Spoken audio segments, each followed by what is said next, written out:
أعوذ بالله من الشيطان الرجيم. بسم الله الرحمن الرحيم. الزانية والزاني فاجلدوا كل واحد منهما 100 جلدة ولا تأخذكم بهما رأفة في دين الله إن كنتم تؤمنون بالله واليوم الآخر وليشهد عذابهما طائفة من المؤمنين. صدق اللہ العظیم. بزرگوں، پیارے بھائیوں، اس آیت کریمہ کا ترجمہ یہ ہے کہ زنا کرنے والی عورت اور زنا کرنے والا مرد، ان میں سے ہر ایک کو 100 کوڑے لگاؤ، اور تم کو ان کے بارے میں ان پر رحم نہ آوے اللہ کے دین کے معاملے میں، اگر تم لوگ اللہ پر اور آخرت کے دن پر ایمان رکھتے ہو. اور ان کی سزا کے وقت ایمان والوں کی ایک جماعت کو حاضر رہنا چاہیے. یہ آیت کریمہ ہے جس کے اندر زنا کی شرعی سزا بتائی ہے. اس آیت میں ایسے مرد اور ایسی عورت کی سزا بتلائی ہے کہ جس کا نکاح پہلے نہ ہوا ہو، یا نکاح تو ہوا ہو لیکن ہم بستری نہ ہوئی ہو. ایسے لوگوں کی یہ سزا ہے. اگر شادی شدہ آدمی نے زنا کیا ہے، چاہے مرد ہو یا عورت، اس کی سزا سنگسار کرنا ہے. جیسے حدیث میں ہے الشیخ والشیخۃ اذا زنیا، جب شادی شدہ مرد اور شادی شدہ عورت جب زنا کریں تو فرجموہما، ان دونوں کو سنگسار کر دو. الی آخری. یہ پوری روایت کے اندر ہے کہ ان کو سزا ہوگی. یہ جو ہے ان کی سزا ہے. خیر، پہلے تو سوال یہ ہے کہ زنا کہتے کس کو ہے؟ اس کی تعریف بھی تو معلوم ہونی چاہیے. ڈیفینیشن کیا ہے؟ تو زنا وطی المرأة من غیر عقد شرعی، عورت کے ساتھ وطی کرنا شرعی عقد کے بغیر. عقد شرعی، نکاح کیا ہو یا کوئی باندی خرید کر لایا ہو. ابھی تو وہ ہے نہیں وہ زمانہ، اس زمانے میں سلیوز تو ہے نہیں. تو بغیر نکاح کے عورت سے اپنی شہوت پوری کرنا یہ زنا ہے. قرآن مجید کے اندر زنا کی حرمت مختلف مقامات پر بیان فرمائی. 15ویں پارے میں سورہ بنی اسرائیل میں اللہ تعالیٰ فرماتے ہیں وَلَا تَقْرَبُوا الزِّنَا إِنَّهُ كَانَ فَاحِشًا وَسَاءَ سَبِيلًا. تم زنا کے قریب بھی مت ہو، یقیناً یہ بے حیائی ہے اور برا راستہ ہے. زنا کے قریب بھی مت ہو.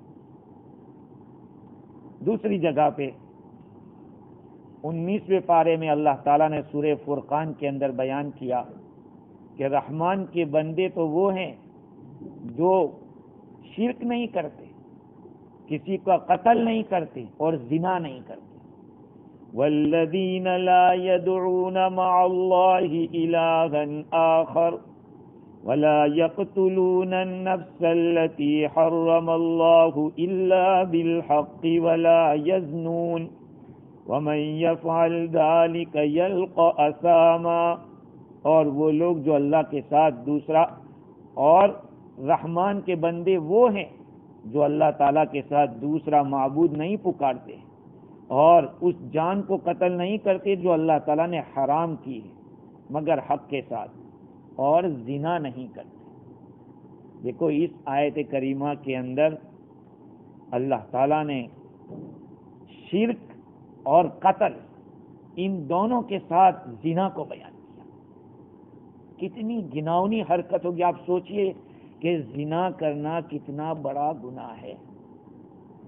حافظ ابن قیم رحمۃ اللہ علیہ لکھتے ہیں کہ زنا کا نقصان بہت بڑا نقصان ہے. یہ کیا نقصان ہو گیا زنا سے؟ ایک مرد نے ایک عورت کے ساتھ شہوت پوری کری، اس سے کتنا بڑا نقصان. کون سا نقصان ہوا؟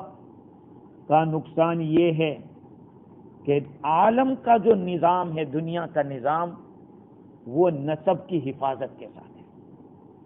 نسب کی حفاظت، نسل کی حفاظت اور شرمگاہ کی حفاظت، حرمات، اللہ تعالیٰ نے جو چیزیں محترم قرار دی ہے یا جس چیز کا اللہ نے حکم دیا ہے اس کی حفاظت. اور یہ ایک ایسی چیز ہے کہ اس سے بغض و عداوت پیدا ہوتی ہے لوگوں کے اندر.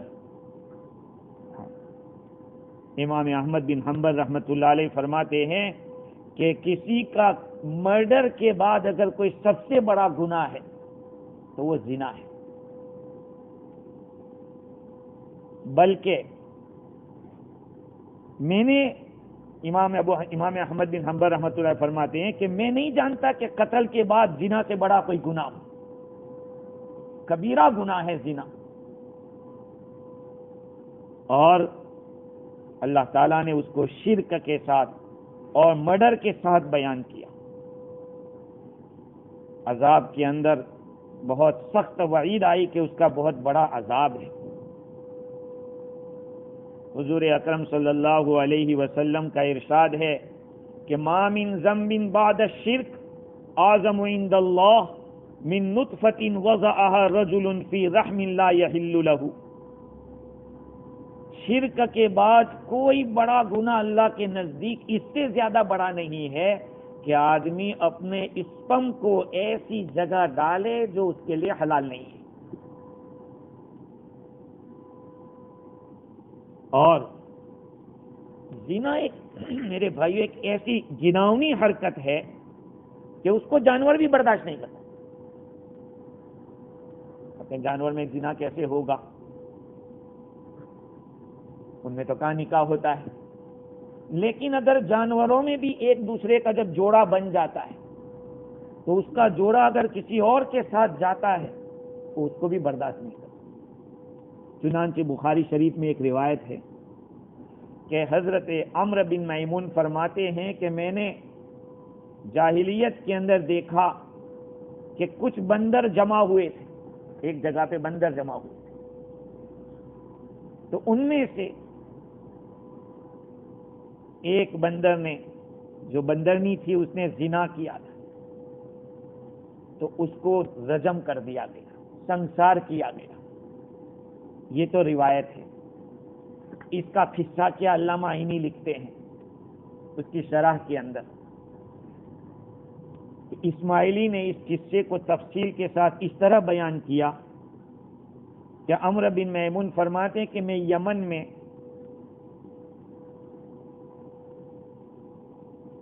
اپنی بکریوں کے ساتھ تھا اور ایک اونچی جگہ پر اپنی گھر والوں کے ساتھ تھا. کچھ بندر آئے، بلکہ ایک بندر اور ایک بندرنی، یہ دو آئے. ایک بندر کے ہاتھ کے نیچے، بلکہ بندرنی نے اپنا سر رکھ دیا بندر کے ہاتھ کے نیچے، اس کو تکیہ بنایا. دونوں کا جوڑا تھا. اس طرح تھوڑی دیر کے لیے سو گئے. اتنے میں ایک چھوٹا سا بندر آیا جو اس سے چھوٹا تھا. اس نے اس بندرنی کو دبایا، ایسے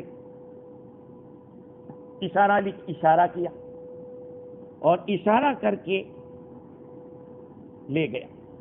وہ بندرنی وہاں سے کھسک گئی، اس کے ہاتھ جو تکیہ بنایا تھا اس میں سے کھسک گئی اور چپکے سے بھاگ گئی. یہاں تک کہ وہ اس کے پیچھے پیچھے گئی اس بندر کے، اور دونوں نے شہوت پوری کی۔ یہ فرماتے کہ میں دیکھ رہا تھا، میں نے دیکھا، پھر وہ بندرنی واپس آئی اور پھر اپنا جو بندر تھا اس کے ہاتھ کے نیچے وہ چلی گئی، داخل ہو گئی، اور اتنے میں جو بندر تھا وہ سویا ہوا تھا، وہ بیدار ہوا، اٹھا گھبرایا ہوا، اس نے اس کو سونگا، اس بندرنی کو سونگا، سونگ کر اسے محسوس ہوا تو وہ چلایا، اور بندروں کی ایک بڑی جماعت کو اس نے پکارا، دائیں بائیں سے بندر جمع ہو گئے، اور یہ عمرو بن میمون فرماتے ہیں کہ میں اس بندر کو پہچانتا تھا اچھی طرح سے۔ ان بندروں نے ایک گڑھا کھودا، کھڈا، اور اس کے اندر اس کو ڈالا اور دونوں کو وہاں رجم کر دیا، پتھراؤ کر کے ختم کر دیا۔ یہ فرماتے عمرو بن میمون کے حضرت انسان کے سوا کسی کے ساتھ اس طرح کی حرکت ہوئی ہو اور ان کو یہ سزا دی گئی ہو تو یہ میں نے پہلی دفعہ دیکھا تھا۔ تھوڑی دیر کے لیے اب سوچئے، سوچنا یہ ہے کہ یہ جانور تھے یا کچھ اور تھا؟ جانور تھے تو پہلے سے کچھ اور ہوں گے۔ یہاں پر ابن تین فرماتے ہیں کہ ہو سکتا ہے کہ یہ ایسی مخلوق ہو جس کو اللہ تعالیٰ نے مسخ کر دیا ہو۔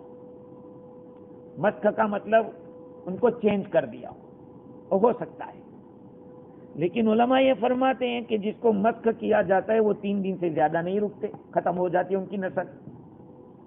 لیکن بعض آثار سے یہ بھی پتہ چلتا ہے کہ حضور اکرم صلی اللہ علیہ وسلم نے فرمایا کہ بنی اسرائیل کی ایک قوم تھی، وہ غائب ہو گئی، اور مجھے لگتا ہے کہ یہ جو چوہا ہے انہی میں سے ہے۔ بعض روایت میں یہ ہے۔ ابن عبد البر مالکی فرماتے ہیں کہ یہ غیر مکلف ہے جانور تو، اور ان کے اندر حدود کا قائم ہونا جانوروں میں، یہ اہل علم کی ایک جماعت کے نزدیک ایک عجیب بات ہے۔ اگر یہ قصہ بالکل صحیح ہے تو ہو سکتا ہے یہ جنات ہو، یہ جنات ہو، اس لیے کہ جیسے عبادت جنات انسانوں میں ہے جناتوں میں بھی ہے، جیسے انسان مکلف ہے جنات بھی مکلف ہے، تو جنات ہی بندر کی شکل میں رہے ہو اور انہوں نے یہ گڑبڑ کی ہو۔ خیر، یہ ایک اور جانور بھی ہوتا ہے گوہ قسم کا، اس کے بارے میں بھی روایت میں آتا ہے کہ وہ ان جانوروں میں سے ہو جس کو مسخ کر دیا ہو۔ میں نے پہلے بھی اس کے بارے میں آپ کو بتایا تھا، مسلم شریف کی روایت کہ یہ گوہ کے بارے میں بھی فرمایا، حضور اکرم صلی اللہ علیہ وسلم کے سامنے یہ گوہ کو پکا کے لایا گیا، گوہ کو آپ صلی اللہ علیہ وسلم نے منع کیا کہ لے جاؤ۔ سامنے خالد بن ولید رضی اللہ تعالیٰ بیٹھے ہوئے تھے، انہوں نے کھینچا پلیٹ اور صاف کر گئے۔ یہ آپ جو لذت کہتے ہیں، یہ چھپکلی اس سے تھوڑی موٹی ہوتی ہے، کروکوڈائل کی جیسے چھوٹی ہوتی ہے، اس سے بڑا ہوتا ہے لیکن وہ اندر رہتا ہے زمین۔ تو کیا ہوا، اب یہاں سے شافی لوگ کہنے لگے کہ دیکھو گو کھانا جائز ہے، خالد بن ولید رضی اللہ عنہ نے کھائی تھی۔ حنفیہ کہتے ہیں کہ نہیں، حضور نے اس کو ناپسند کیا تھا، اس لیے حنفیہ منع کرتے ہیں۔ دونوں کے لیے روایت دلیل ہے۔ خیر، اس آیت کریمہ سے اللہ رب العزت نے یہ بیان کیا کہ زنا کرنے والی عورت اور زنا کرنے والا مرد، ان دونوں کو 100 کوڑے لگائے جائیں گے۔ اب دیکھیں میرے عزیزو، زنا کے نقصانات کتنے ہیں، وہ بھی حرام ہے لیکن بعد میں بات کریں۔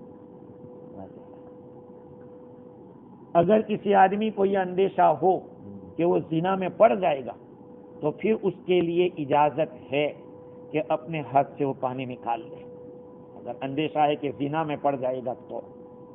خیر، زنا کے 6 نقصانات، حضرت انس رضی اللہ تعالیٰ عنہ روایت کرتے ہیں، نبی اکرم صلی اللہ علیہ وسلم نے ارشاد فرمایا، ایاکم والزنا، اپنے آپ کو زنا سے بچاؤ، اس لیے کہ فإن فی الزنا 6 خصال، اس میں 6 باتیں ہیں زنا کے اندر،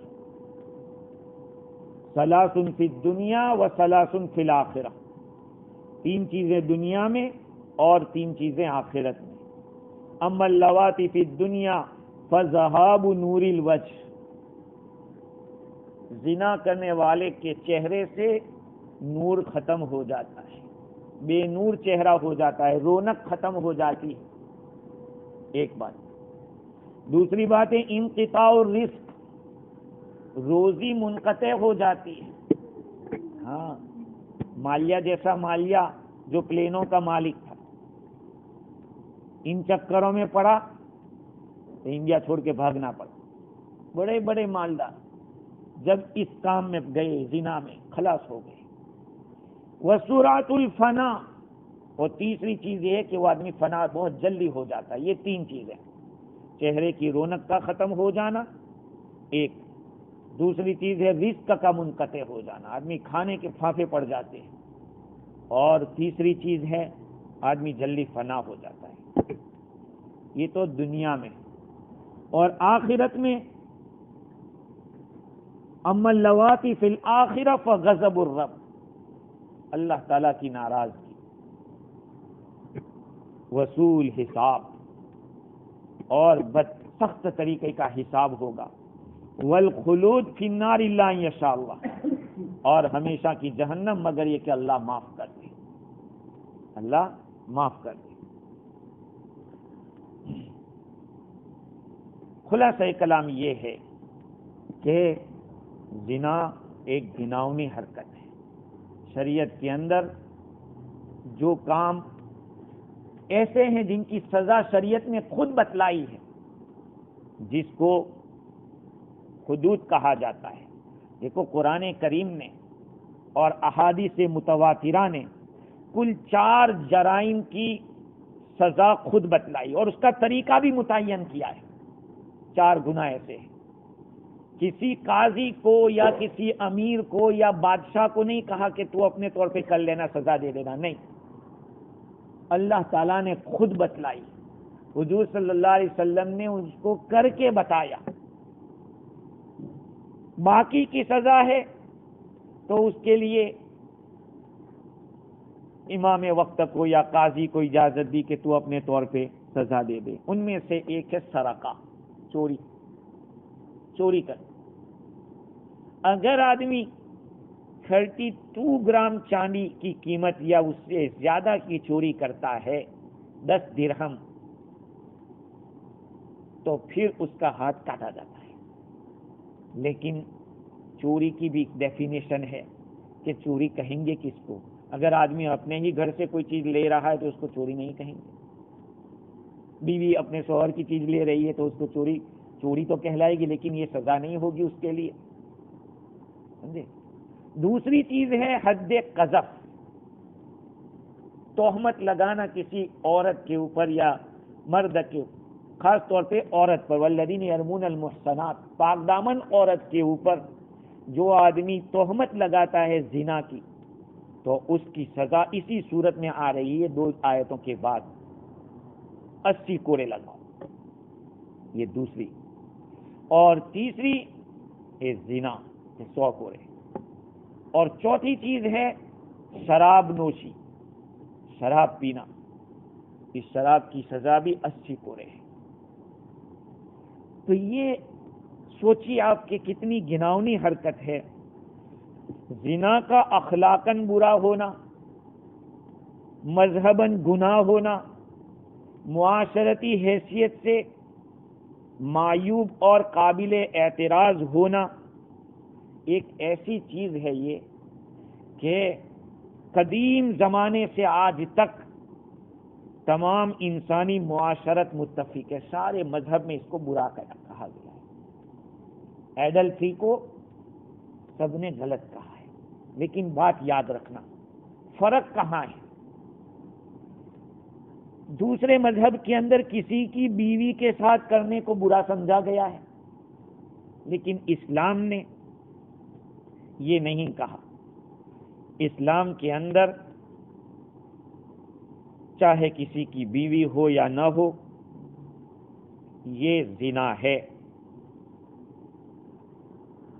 گورنمنٹ کی نظر میں بھی سزا تو ہوتی ہے، لیکن کون سی ایڈلٹری؟ جہاں زبردستی ہوئی ہو۔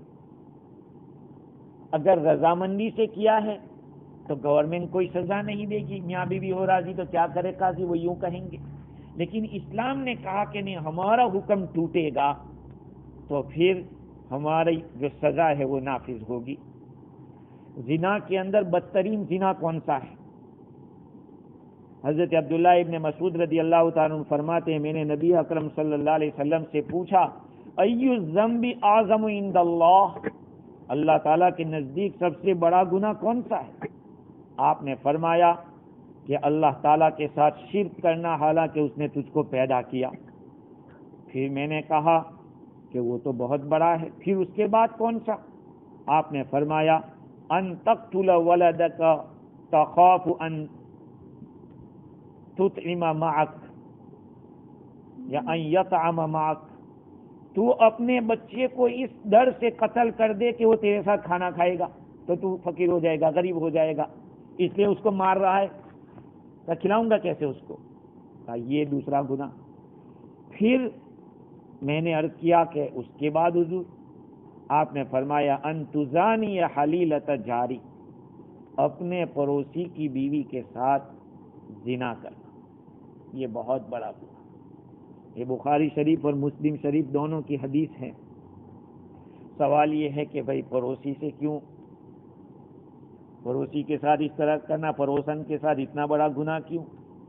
اس کا جواب یہ ہے، ہر پڑوسی اپنے پڑوسی سے یہ امید رکھتا ہے کہ مجھے کوئی تکلیف آئے گی تو یہ میری طرف سے دفاع کرے گا، ڈیفینس کرے گا، کوئی بات ہو گئی تو وہ مدد کرے گا، یہ مجھے کوئی نقصان نہیں پہنچائے گا۔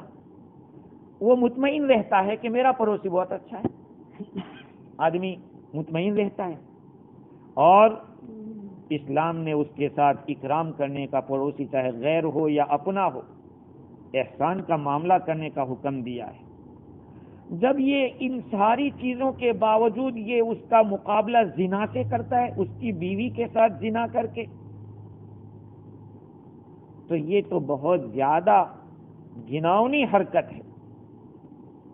اس لیے پڑوسی کی بیوی کے ساتھ زنا کرنا۔ اور ایک بات میں آپ لوگوں کو بتاؤں، خاص ہمارے فجی کے ماحول کے لحاظ سے ایک بات بتاتا ہوں آپ کو، کہ زنا کو اتنا معمولی سمجھا جاتا ہے، حلالہ اگر کی بات آتی ہے تو وہ بہت بڑا جرم سمجھا جاتا ہے۔ کسی عورت کو شوہر نے بھولے سے 3 طلاق دے دی ہے۔ ابھی 2-4 دن پہلے ہی ایک صاحب نے مجھ سے کہا، میں نے کہا کوئی راستہ نہیں، ایک ہی راستہ ہے۔ کہا کہ ایک بچہ ہے، میں نے کہا اسی لیے وہ راستہ بھی بتلا رہا ہوں آپ کو، کہ آپ کی جو عدت ہے وہ پوری کر لے عورت، پھر دوسرے کے سنگ نکاح کرے اور پھر اس کے ساتھ سوئے اور پھر نکاح گڑبڑ ہو وہ طلاق دے، اس کی عدت پوری ہو پھر۔ کہا نہیں، وہ تو کہتی ہے کہ میں زندگی ایسے گزار دوں گی لیکن وہ نہیں کروں۔ تو دیکھو، آج زنا جو ایک گھناؤنی حرکت ہے اور بہت بڑا جرم ہے، اس کے لیے تو لوگ اس کو معمولی سمجھتے ہیں، لیکن شریعت نے ایک راستہ بتایا ہے، اور اس کی وجہ یہ مرد کو سزا ہے، عورت کو سزا نہیں ہے۔ حلالہ جو ہوتا ہے وہ سزا مرد کو ہے، عورت کو نہیں ہے۔ اس کو تو کیا فرق پڑے گا؟ مرد کو فرق پڑے گا کہ جب جب بھی اس کے پاس جائے گا تو اس کو یہ بات یاد آئے گی کہ یہاں کوئی گیا تھا۔ یہ سزا مرد کو ہے۔ خیر، تو یہ پڑوسی کے ساتھ، پڑوسی کی بیوی کے ساتھ زنا کرنا، اسی طرح سے بوڑھے آدمی کا زنا کرنا، یہ بھی بہت گھناؤنی حرکت۔ حضرت ابو ہریرہ رضی اللہ تعالیٰ عنہ روایت کرتے ہیں، رسول اکرم صلی اللہ علیہ وسلم نے ارشاد فرمایا کہ 3 قسم کے لوگ ایسے ہیں کہ اللہ تعالیٰ قیامت کے دن ان کے ساتھ بات نہیں کریں گے، اور ان کا تزکیہ بھی نہیں کریں گے، ان کو پاک نہیں قرار دیں گے، اور ان کی طرف دیکھیں گے بھی نہیں، اور ان کے لیے دردناک عذاب ہوگا۔ شیخ زانیم، پہلے نمبر پہ شیخ زانیم، زنا کرنے والا بوڑھا، پاؤں قبر میں لٹک چکے ہیں اور دن بدن طاقت کم ہو رہی ہے، اس کے باوجود وہ زنا کر رہا ہے، بہتر ہے نکاح کرے۔ بعض اللہ والے ادھر بیوی کا انتقال ہو گیا، ادھر نکاح کر لیا، کہا کیوں، میں نہیں چاہتا کہ میری رات اکیلے اس طرح سے گزرے۔ بھئی انسان ہے، ہم سب انسان ہیں، شیطان کسی بھی طرح بڑے بڑے عابدوں کو شیطان نے ایسا پھنسایا کہ زنا بھی کیا، قتل بھی کیا، شراب بھی کی۔ یہ شیطان انسان کے ساتھ جب کھیل پہ آتا ہے اور ورگلاتا ہے تو بس اللہ جس کو بچائے وہی بچ سکتا ہے۔ قاضی ایاز مالکی رحمت اللہ، اچھا پہلا تو وہ 3 آدمی تھے، ان میں سے ایک بوڑھا زنا کرنے والا، دوسرا ہے ملک کذاب، بادشاہ ہو کے جھوٹ بول رہا ہے۔ ارے تجھے بادشاہ کو جھوٹ بولنے کی کیا ضرورت ہے؟ تجھے کوئی گولی مار دے گا، سزا دے دے گا، تجھے تو پاور ہے، پھر جھوٹ کیوں بول رہا ہے؟ نمبر 3 عائل مستکبر، ہے تو غریب فقیر، مالی اعتبار سے کمزور ہے لیکن تکبر کر رہا ہے۔ تو کس بنیاد پہ کر رہا ہے؟ ایسے ہی جیب خالی ہے تو اور زیادہ آدمی کو جھکنا چاہیے۔ تو کہا عائل مستکبر۔ قاضی ایاز مالکی فرماتے ہیں کہ ان تینوں کو وعید کے ساتھ جو خاص کیا ہے اس کی وجہ یہ ہے کہ ان میں سے ہر ایک نے جو معصیت کی ہے وہ ایسی ہے کہ وہ اس سے دور ہے، اس کو ضرورت نہیں ہے، اس کے دوائی کمزور ہو گئے ہیں۔ جیسے بوڑھا زنا کرے تو اب کیا کرے گا وہ؟ بادشاہ جھوٹ بول کے اس کو کیا فائدہ ہوگا؟ کسی سے بچانے کا ہے اپنے آپ کو، اور غریب ہو کر تکبر کرتا ہے، پھر کس بنیاد پہ کر رہا ہے؟ شیخ کی چونکہ عقل مکمل ہو گئی ہے اور لمبی زندگی کی وجہ سے وہ جانتا ہے اس کے جماع کے اور شہوت کے اسباب کمزور ہو گئے ہیں۔ ارے آدمی جب حلال بیوی ہو اس میں ٹھنڈا پڑ جاتا ہے، حلال بیوی ہو تو وہ اس میں ٹھنڈا پڑتا ہے، 65-70 کے بعد وہ اس میں ٹھنڈا پڑ جاتا ہے، تو پھر حرام میں کیسے جا رہا ہے؟ یہ اس لیے کہا گیا، حرام میں اس کو کیسے گنجائش مل گئی؟ اور اسی طرح سے جو امام وقت ہے، بادشاہ وقت ہے، وہ اپنی رعیت میں سے کسی سے ڈرتا نہیں، پھر اس کو اس طرح سے مداہنت کرنے کی اور مسانعت کرنے کی کیا ضرورت ہے جھوٹ کے ذریعے؟ اور عائل مستکبر جو غریب آدمی ہے اس کے پاس خارج میں تو کوئی چیز ایسی نہیں ہے کہ جس سے وہ تکبر کر سکے۔ خیر، تو یہ جو باتیں ہیں 3 یقیناً بہت گھناؤنی حرکت ہے۔ اللہ سبحانہ و تعالیٰ نے اس آیت کریمہ کو جو بیان کیا، آپ لوگ انداز سوچیں گے تو تعجب میں پڑ جائیں گے کہ قرآن بھی کمال کرتا ہے۔ کیوں؟ زنا کی سزا بیان کی تو اللہ تعالیٰ نے پہلے عورت کو بیان کیا۔ سننا دھیان سے، الزانیۃ والزانی فاجلدوا کل واحد منہما 100 جلدہ، زنا کرنے والی عورت اور زنا کرنے والا مرد، ان میں سے ہر ایک کو 100 کوڑے لگاؤ۔ ایک بات، اب دوسری بات پہ آئیے، السارق والسارقۃ فاقطعوا ایدیہما جزاء بما کسبا نکالا من اللہ، چوری کرنے والا مرد اور چوری کرنے والی عورت، اس میں کون پہلے ہیں؟ مرد پہلے اور عورت بعد میں، اور اس میں پہلے عورت پہلے تھی زنا میں اور مرد بعد میں تھا۔ آخر کیا وجہ ہے کہ اللہ تعالیٰ نے انداز بیان کو بدل دیا؟ عامتاً قرآن مجید کے اندر مردوں کو کہا نماز قائم کرو، اس میں عورتیں آ گئی، مردوں کو کہا زکوٰۃ ادا کرو، عورتیں آ گئی، لیکن یہ سزاؤں کے معاملے میں اللہ تعالیٰ نے کلیئر نام لیا. ایک وجہ میں بتاتا ہوں. یہ جو حدود ہیں نا، حدود یعنی جو سزائیں ہیں، وہ تھوڑے سا داؤد پہ ساکت ہو جاتی ہے. تھوڑا سا داؤد بھی ہو نا، 4 آدمی نے آ کر گواہی دی کہ فلانا آدمی فلانی عورت کے ساتھ یہ گڑبڑ کر رہا تھا. 3 نے کہا کہ ہاں ہم نے ایسے دیکھا جیسے کہ سرما سلائی جو ہوتی ہے سرما دانی میں ایسے. 4 نے کہا کہ میں نے تو صرف ایسا نہیں دیکھا تھا، ایک روم میں بند دیکھا تھا. بات خلاص ہو گئی. 4 گواہ نہیں بنے، سمجھے؟ اس کو سزا نہیں ہوگی. یہاں پہ اللہ تعالیٰ نے دونوں کا نام اسپیشل بیان کیا، زنا کرنے والی عورت اور مرد، چوری کرنے والا مرد، چوری کرنے والی عورت. تو وہاں پر مرد کو پہلے، یہاں پر عورت کو پہلے. کیوں ایسا؟ حضرت حکیم الامت مولانا تھانوی رحمۃ اللہ علیہ نے شیخ الہند رحمۃ اللہ علیہ کے حوالے سے لکھا کہ اس میں 3 وجہ ہیں عورت کو پہلے بیان کرنے کی زنا میں. ایک وجہ تو یہ ہے کہ اکثر و بیشتر زنا کے لیے جو آمادہ کوئی ہوتا ہے تو وہ عورت ہوتی ہے. شروعات جو ہوتی ہے وہ کہتے ہیں نا، عشق اول در دل معشوق پیدا می شود. عشق اول در دل معشوق پیدا می شود. عشق پہلے معشوق کے دل میں پیدا ہوتا ہے. آپ کو کوئی کھینچ رہا ہے، کسی کی طرف آپ کو کھینچاؤ ہو رہا ہے، یہ اس بات کی دلیل ہے کہ ادھر بھی کچھ ہوگا تبھی وہ ادھر کھینچ رہا ہے. تو سب سے پہلی بات یہ ہے کہ جہاں زنا ہوگا اس میں اکثر و بیشتر اس کی طرف سے، کیونکہ عورت ناقص العقل ہے. عقل ناقص ہے، اس لیے وہ انجام کو نہیں سوچتی کہ اگر یہ رک گیا تو 9 مہینے کی سزا ہو جائے گی اور بدنامی ہوگی الگ سے. ہیں دنیا کا معاملہ، آخرت کا معاملہ، اس کا دل نرم ہوتا ہے عورت کا. اور کبھی ایسا ہے کہ مرد کو طلب کرتا ہے وہ تیار ہو جاتی اس کے دل کی نرمی کی وجہ سے. اللہ تعالیٰ نے اس لیے اس کو پہلے بیان کیا. ایک بات. دوسری وجہ کیا ہے؟ دوسری وجہ یہ ہے کہ عورت کمزور ہے. عورت کمزور ہے. اگر وہ اس سزا کو سنے گی تو اس کا دل نرم پڑ جائے گا اور اس طرح کی حرکت نہیں کرے گی.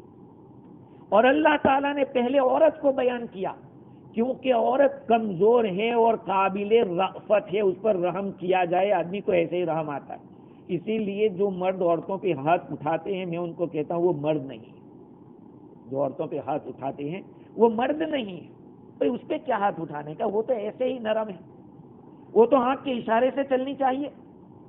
تو اللہ تعالیٰ نے زنا کی سزا بتلانے میں عورت کو پہلے بیان کیا کہ وہ قابل رحم ہے، اس کے باوجود یہ سزا بیان کی جا رہی ہے تاکہ حکم مؤکد ہو اور پکا ہو.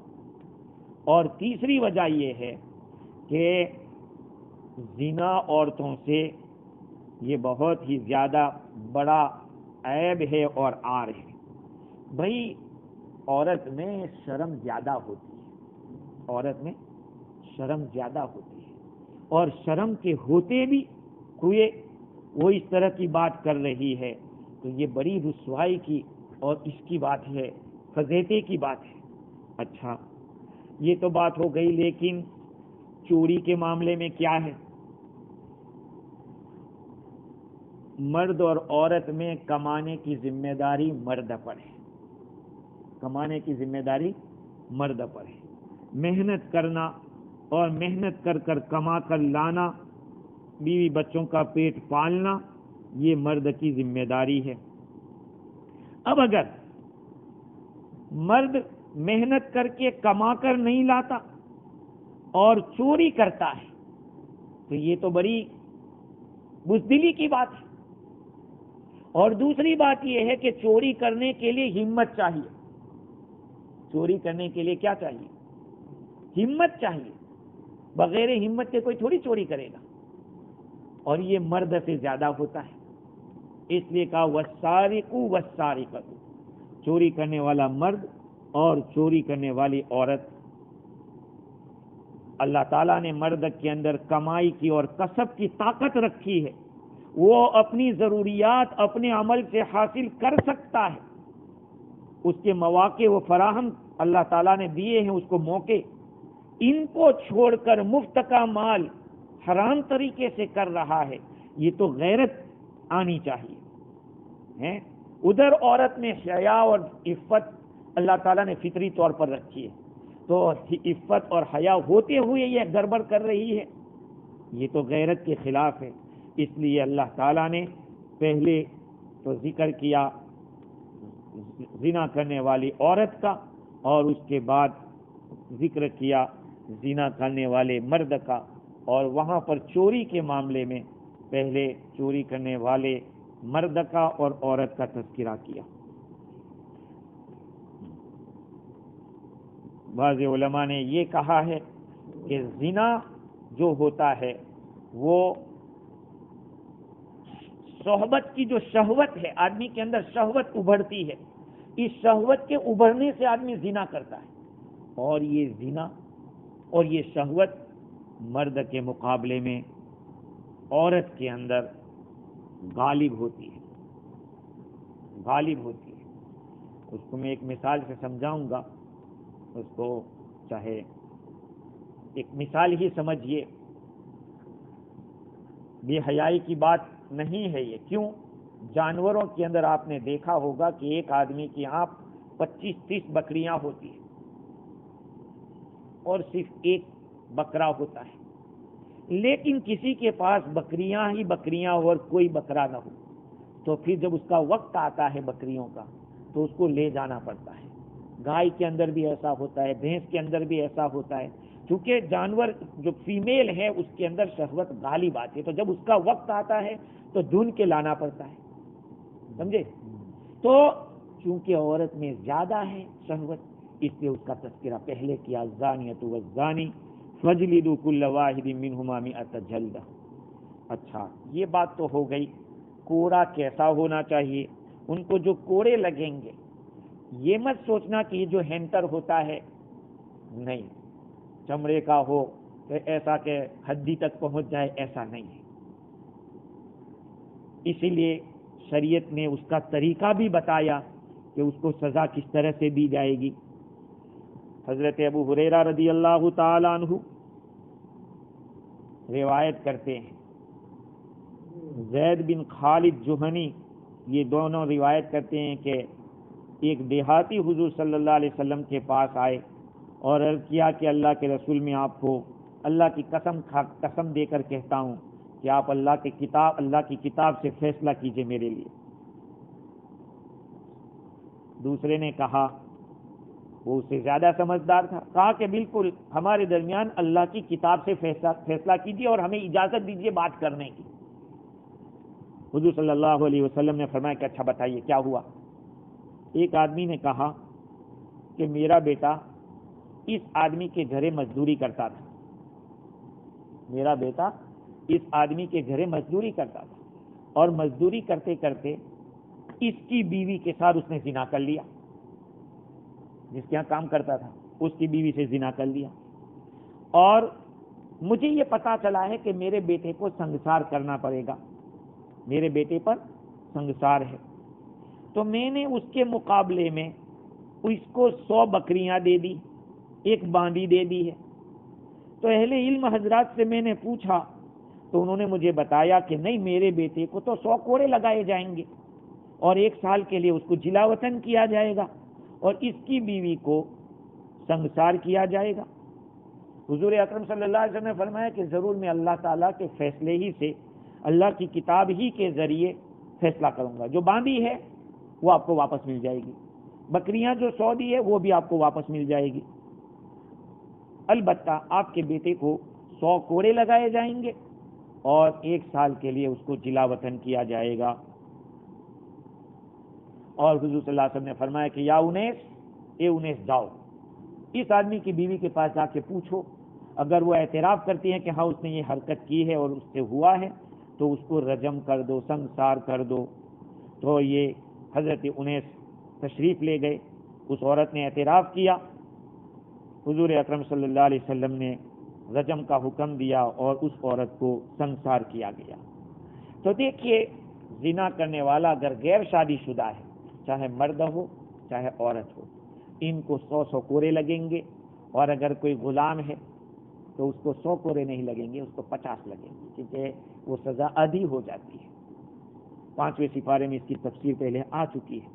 اور جو شادی شدہ ہے اس کو سنگسار کیا جائے گا، جیسے کہ میں نے ایک حدیث نقل کی تھی۔ انشاءاللہ مزید گفتگو اپنے آئندہ کل کریں گے۔ اللہ